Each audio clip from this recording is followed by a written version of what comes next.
നിങ്ങളുടെ പക്കൽ ഉള്ളതിന് എല്ലായ്പ്പോഴും നന്ദിയുള്ളവരായിരിക്കുക. ധാരാളം ആളുകൾക്ക് ഒന്നുമില്ല എന്നതാണ് സത്യം. ഉപദ്രവിച്ച ആൾ പിറ്റേന്ന് മാപ്പു ചോദിച്ചു കഴിഞ്ഞപ്പോൾ ശ്രീബുദ്ധയുടെ മറുപടി ഇങ്ങനെയായിരുന്നു: അത് മറന്നേക്കൂ. ഇന്നലെ എന്ന ദിവസം കഴിഞ്ഞുപോയി. ആ ദിവസത്തോടൊപ്പം അതിൽ സംഭവിച്ചതും കഴിഞ്ഞു പോകട്ടെ. ഇന്നലത്തെ പകയും ശത്രുതയും ഇന്ന് വേണ്ട. നിറയാത്ത എന്തും ശബ്ദമുണ്ടാക്കുന്നു, നിറഞ്ഞിരിക്കുന്നതെന്തും നിശബ്ദമാണ്. സന്തോഷങ്ങൾ പങ്കുവെക്കുകയും നൊമ്പരങ്ങൾ ഉള്ളിൽ ഒതുക്കുകയും ചെയ്യുക, അത്രമാത്രം. എല്ലാവരെയും സ്നേഹിക്കുക, കുറച്ചുപേരെ വിശ്വസിക്കുക. എല്ലാം യാഥാർത്ഥ്യമാണ്, എന്നാൽ എല്ലാവരും സത്യസന്ധരല്ല.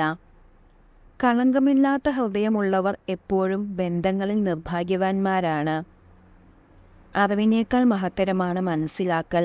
നിങ്ങളെക്കുറിച്ച് അറിഞ്ഞവർ ഏറെയുണ്ടാകും, എന്നാൽ മനസ്സിലാക്കിയവർ അപൂർവവും. അത് മറന്നേക്കൂ. ഇന്നലെ എന്ന ദിവസം കഴിഞ്ഞുപോയി. ആ ദിവസത്തോടൊപ്പം അതിൽ സംഭവിച്ചതും കഴിഞ്ഞു പോകട്ടെ.